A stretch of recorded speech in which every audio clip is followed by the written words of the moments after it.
Burt Lancaster, born Burton Stephen Lancaster on November 2, 1913 in Manhattan, is one of Hollywood's most iconic and versatile figures.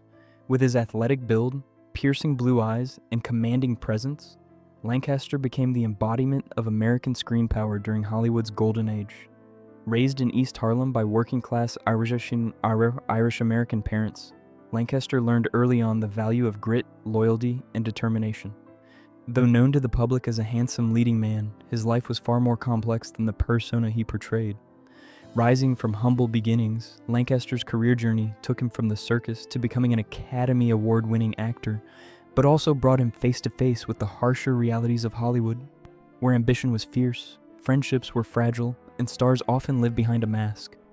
As he aged, Lancaster reportedly began writing a secret memoir, shedding light on the industry's darker side.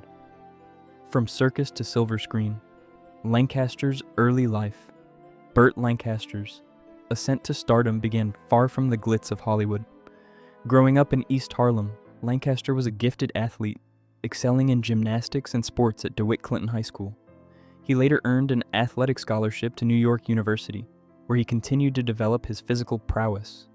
But it was in the circus that Lancaster truly honed the skills that would define his career. Touring the country with his friend Nick Cravat as an acrobatic duo, Lancaster became known for his daring stunts and physical discipline. After serving in World War II, he was encouraged to pursue acting, which led to his breakout role in 1946's The Killers. His portrayal of the Swede marked the start of a successful career in Hollywood, where Lancaster would go on to become one of the industry's great chameleons, excelling in a range of roles. A career of range, iconic roles, and independent vision. Lancaster's talent wasn't confined to one type of role. He became known for his versatility and willingness to explore new and challenging characters. His performance in From Here to Eternity, 1953, especially the iconic romantic scene with Deborah Kerr, remains one of the most enduring moments in film history. In 1960, his portrayal of the charismatic yet corrupt preacher Elmer Gantry earned him an Academy Award. But Lancaster's range extended far beyond these well-known roles. He starred in films like The Sweet Smell of Success, Birdman of Alcatraz, and Judgment at Nuremberg, all of which showcased his deep ability to embody complex, layered characters. Off-screen, Lancaster became a pioneering producer, co-founding one of Hollywood's first independent production companies. He used his influence to bring socially relevant films to the screen and challenge censorship, often aligning himself with progressive causes.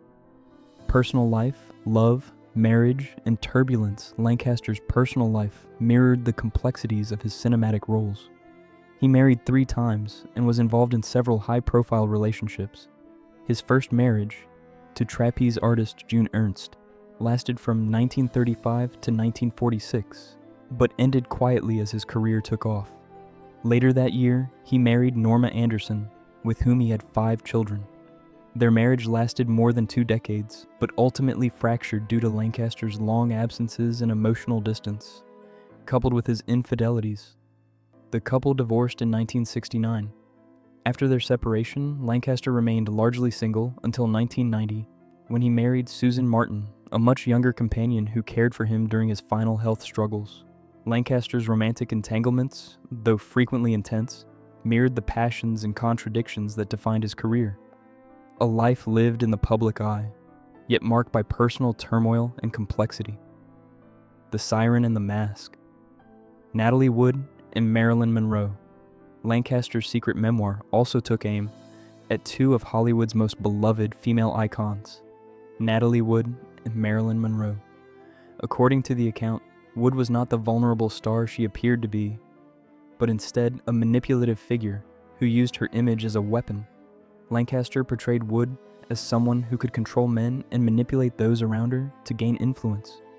Marilyn Monroe, meanwhile, was depicted as a woman whose emotional instability and addictions created chaos in her personal and professional life.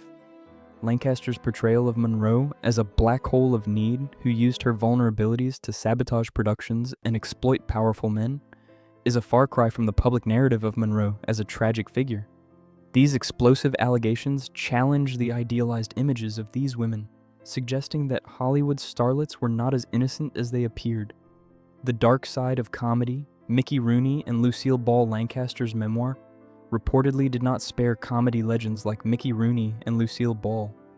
On Rooney, Lancaster claimed that the public's image of him as a lovable prankster was a facade. In reality, he described Rooney as a tyrant on set, someone who relished in humiliating others and creating discord. Similarly, Lucille Ball, beloved for her comedic brilliance in I Love Lucy, was allegedly portrayed as a domineering figure who ran her production company with an iron fist. Lancaster claimed that Ball micromanaged her staff and made shady deals behind people's backs, painting her as a far harsher figure than the public ever saw. These portrayals suggest that Hollywood's funniest faces often had a darker side, and that the world of film comedy was far more cutthroat than anyone could have imagined.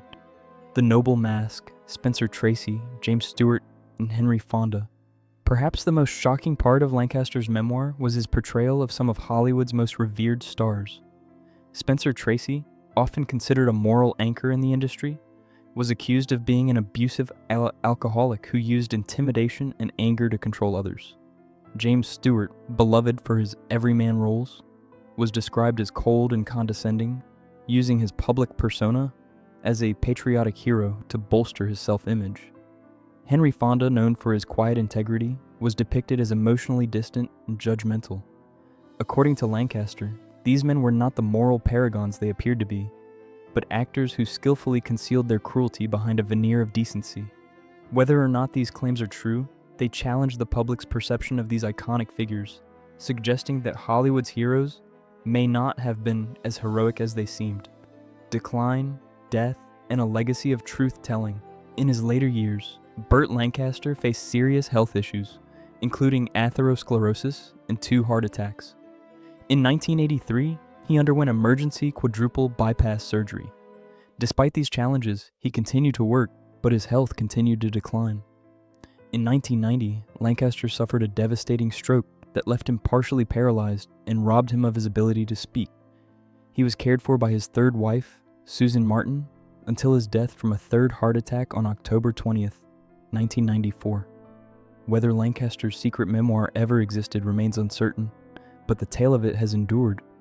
His legacy is not just as a legendary actor, but also as someone who, in his final years, sought to expose the hidden truths behind the Hollywood dream, shedding light on the darker side of the industry he helped shape.